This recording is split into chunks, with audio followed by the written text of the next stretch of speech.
Today we will hear statements by the honourable members for the districts of Grand Falls, Windsor-Buckins, Lake Millville, Stephenville, Port-au-Port, Mount Pearl North, Cape St. Francis, and St. John's West with leave.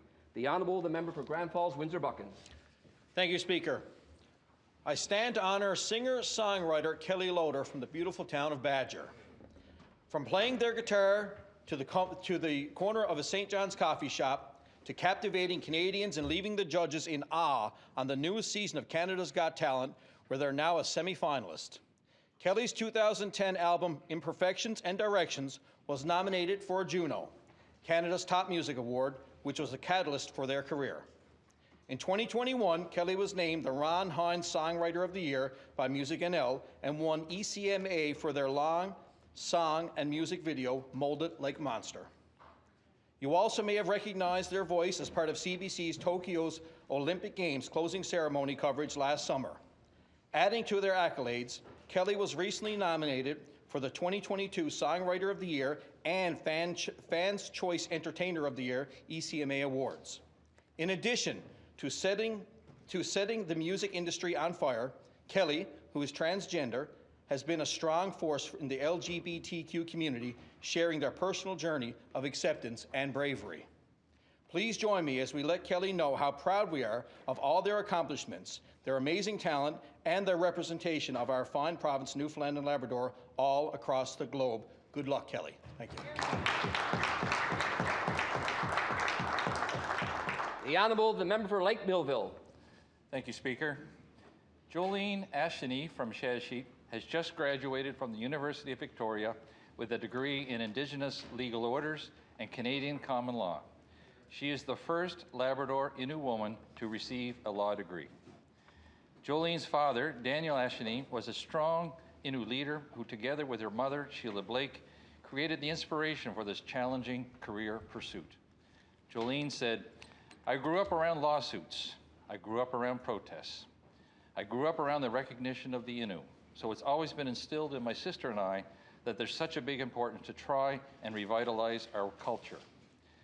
In addition to this impressive accomplishment, Jolene received a special award from the Royal Society of Canada in honor of Justice Rosalie Abella, the first Jewish woman appointed to the Supreme Court of Canada. The award recognizes law students who share a commitment for building equality and equity across Canadian society and beyond.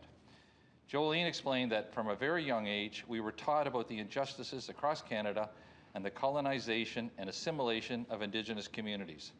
I would ask this legislature to congratulate Jolene Asheny on her accomplishments as a law student and wish her well on a bright future as a lawyer. Shanash Kumitin. The Honourable, the member for Stephenville, Port-au-Port. Thank you, Speaker. Don Chief Cormier of Knowles Pond has impressed the powerlifting world for decades, and at the age of 67, he continues to compete with the best of them. In the 1960s, Don was introduced to and competed in Olympic lifting before switching to powerlifting in the early 70s. Within 2 short years, he attended his first national competition. It was here that he was bitten by the powerlifting bug. Over the years, Don has competed against some of the legends of the sport and has been the recipient of numerous awards in powerlifting. Most recently in 2019, he placed first in provincials, second in Commonwealths, and fourth in Commonwealth Powerlifting Union Nationals. In 2021, he placed first in provincials and second in the Eastern Canadians. Don's dedication and commitment goes beyond his personal training. He continues to give back to a sport he loves by coaching and mentoring upcoming lifters. One of his proudest moments was competing alongside his grandson Noah in a recent competition. Presently, Don is attending the 2022 Canadian Powerlifting and Bench Press Championships in St. John's from May 9th to the 14th as coach of the team from Bay St. George. We wish Don and his team all the best in this competition.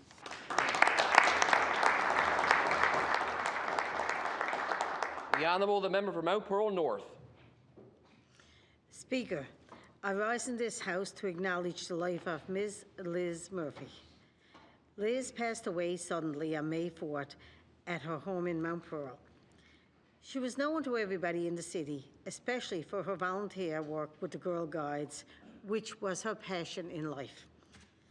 You could find her serving tea at the Lieutenant Governor's garden party, dishing up breakfast for the Frosty Festival, or cooking hot dogs for the Girl Guides during city days. She was always out in the community at every event. She was also a loyal and dedicated public servant, as she worked here at Confederation Building at the Department of Finance for over 30 years.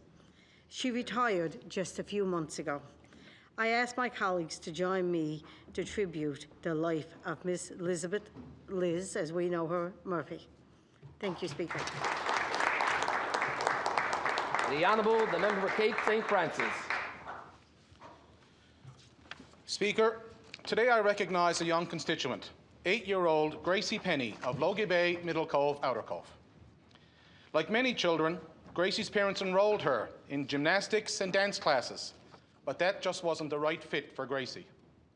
At the age of 4, Gracie was enrolled in Taekwondo, and she has not looked back. She trains 3 times per week and also assists with her 4-year-old sister's Taekwondo class. After 4 years, and through her training and dedication to her sport, Gracie was presented her black belt in Taekwondo.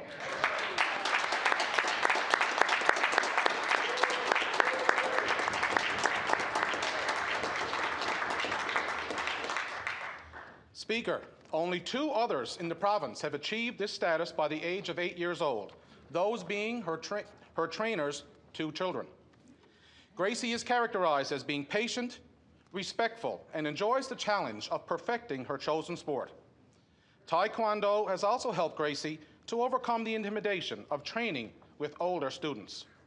A team player, strong representative, and ambassador for her sport, Gracie proudly wears her black belt tied around her waist, the ultimate in martial arts goals.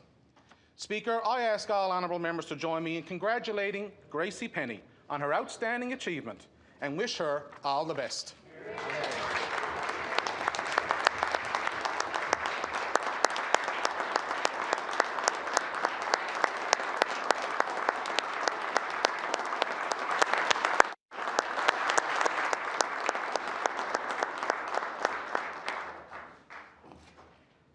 The Honourable, the member for St. John's West with leave.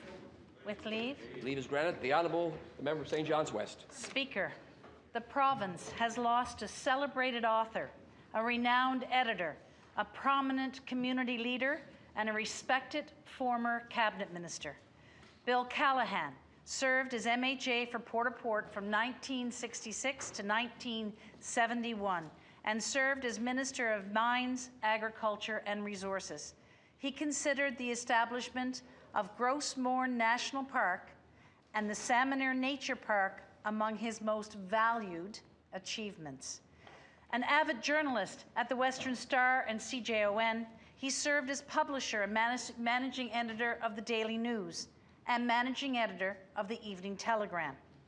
In recognition of his tremendous contribution, Mr. Callahan was appointed to the Canadian Radio, Television and Telecommunications Commission and received a Lifetime Achievement Award at the Atlantic Journalism Awards. He was also a dedicated volunteer, a longtime member of the Knights of Columbus, and served as president of the Red Cross. I ask all members of this House to join me in recognizing and celebrating the incredible life of Bill Callahan and offer our sincerest condolences to his wife of 65 years, Daphne, children, Sean, Mark, Brian, Maureen, Sheila, and Anne-Marie, 13 grandchildren, and 3 great-grandchildren.